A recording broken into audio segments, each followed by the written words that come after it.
When I was a kid, specifically an angsty teenager, I had a real issue, and that issue was depression. Now, not only was I depressed, I was also a depressive little fuck, and that didn't help with the other existential depression that I had, which piled on because of the fact that I had no friends and that I was fat as hell. Needless to say, looking at yourself in the mirror and not liking what you see is where the majority of those issues stem. However, I just thought that feeding shit all the time was the natural way of things. Boy, was I wrong. Hi, my name is Momcho and I lost about 24 kilograms within the span of 8 months, followed by an extra 6 kilograms that I've managed to, more impressively than actually losing the weight, keep it off for the past 5 years. And in the same process, I've managed to gain a bunch of muscle and, more importantly, some self-respect.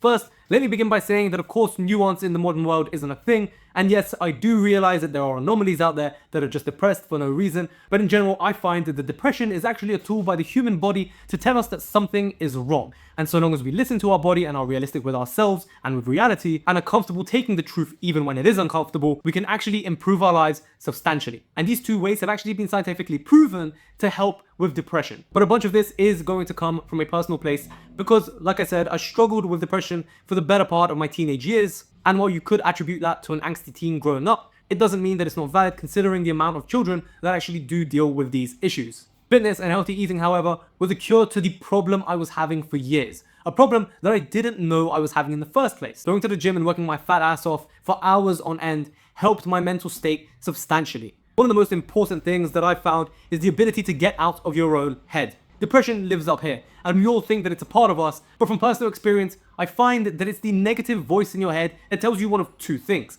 Either stay safe because the world outside is scary and mysterious, and that's what humans hate the most, or two, something is wrong and you need to fix it. In my case, it was the latter. There was something clearly wrong with my life, and had I thought that being fat was normal or healthy, I might not have seen that as an issue, and I might have thought as depression as just a clinical thing, as a thing that I couldn't cure. However, I was blessed by two amazing and athletic parents that taught me otherwise. So at 16, I picked up some weights and gained more fat than ever for the next 3 years. Now that really played with my head. However, that's when I found out about nutritious eating and eating on a calorie deficit and making lifestyle changes. Surprise, surprise. What you eat is 80% of how you feel, 80% of how you look, and about 100% of how your hormones act. And if your hormones have gone awry, if you look like crap and you feel like crap all of the time, well, no wonder you're depressed as hell. At least, that was very clearly, in hindsight, the issue that I was dealing with. Now, even though I didn't realize that that was actually the cause of my depression at that time, I realized that being fat simply wasn't good for me, and it was something that I had to change.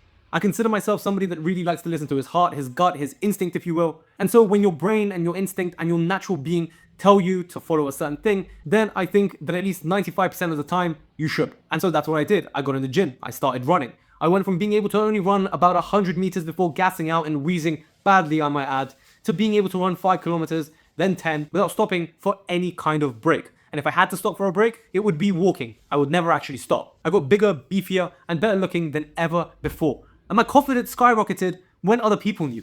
Now, at the time, I still put my confidence in other people's visions of me. However, now I find that it's helped me unlock personal confidence where I don't need other people to affirm who I am. But it's nice to be liked and looking good, looking healthy, looking like you can actually stay disciplined, motivated, and inspired are definitely key factors in getting positive feedback from other people. Now, actually, I found that the gym environment is an extremely positive place to be. As long as you take out a small subsection of TikTok thoughts and void heads, you find that the majority of people in the gym are actually really kind and really great to be around. Specifically, the massive guys and gals that actually love to see other people improve.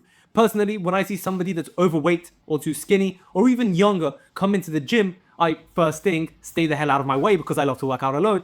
But then I think, good for you. This is exactly the place you should be in. Especially as a beginner, fitness is the easiest thing to do in order to just level yourself up. And the environment is pretty much always conducive to that sentiment. Fitness also comes with virtually no drawbacks. I mean, yeah, you have to put in the effort in the moment, but your bones improve, your tendons improve, your joints improve, your muscle improves, your mood improves, your hair improves, your face improves, your skin improves, which then leads to an improvement in confidence, which then leads to improvement in motivation, inspiration, discipline. And yeah, if you work out wrong or you take steroids, there may be some issues in the future, but as long as you adhere to correct technique and you don't ego lift or take steroids, there is quite literally no negative. It's also a comfortable way to be uncomfortable. In the gym, you're in the right conditions, you're in the right temperatures, and you're around people that are nothing if not only motivated to see you and everybody else succeed. And the best part is, it's the exact same thing for good nutrition. Eating high quality meat, honey, fruits, vegetables, and every other whole food in between does nothing but optimize your hormones like ghrelin and leptin, your thyroid function, your testosterone,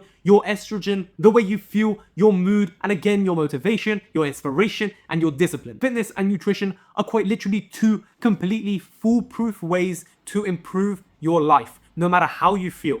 And it all starts from small changes, which make it even more accessible and even easier the more depressed you might feel.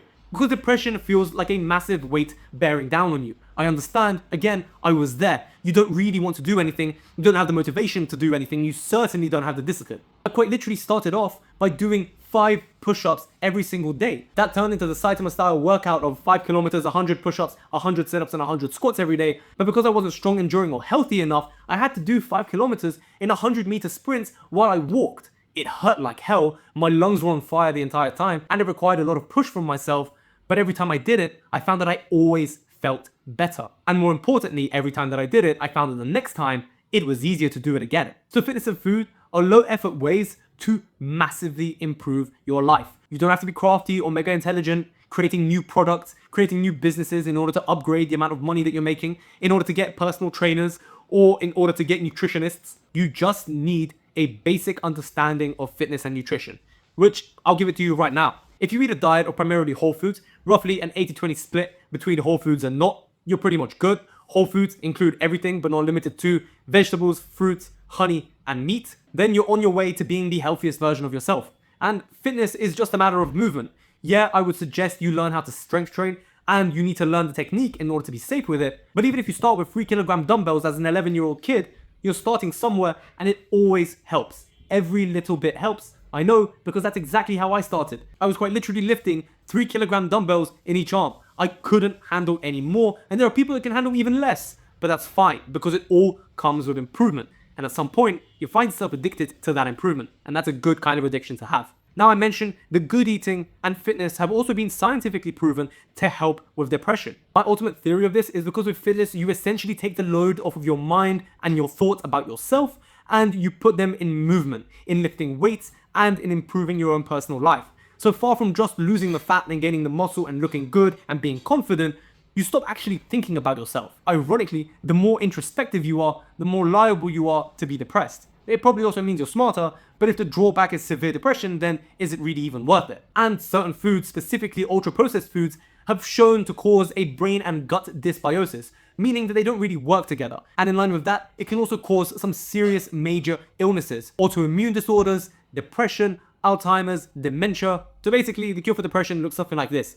Eat the correct foods, fix your hormones, fix your motivation, fix your energy levels, fix your discipline, and fix your inspiration. Go to the gym, start moving, stop thinking too much about yourself, and start thinking more about the heavy weights and the stress that you're putting your body under. The more that you're thinking about the stress that you're putting your body under, the less time you have to think about the stress in your own head, which ultimately results in less depression. Until in the end, you fix the issues that you were dealing with, and now you're not depressed because you have no friends, because you look ugly as hell and you smell really bad, but you're depressed because you're not big enough or roided enough to look good in the gym mirrors. I'm only joking, but again, a fitness addiction is much more better than a drug one. And if you can turn it into a lifestyle that you actually enjoy doing and eating, 1,000,000 times better, because fitness and healthy eating are a lifelong approach. You can't just eat healthy and work out until you get to your goal and then stop, because you will reverse and you could even end up getting worse than your starting point. So the lifestyle thing is quite important. Regardless, I hope I made my point as clear as possible. Now, if you don't know how to train functionally or you don't know how to eat, check out my link in the description below, and you're basically going to get absolutely everything you need there. Objective nutrition, foods that you should be eating 100% of the time. Subjective nutrition, foods that work for some people and foods that don't work for others. And then negative nutrition, foods that you should avoid as much as possible. But let's face it here, we're all human, we're not Terminators. So having a chocolate cookie every once in a while isn't going to kill you the way some influencers would have you believe. But not this influencer. This influencer loves his cookies. With that being said, my friends, good luck, and I wish you all the best. I'll see you next time.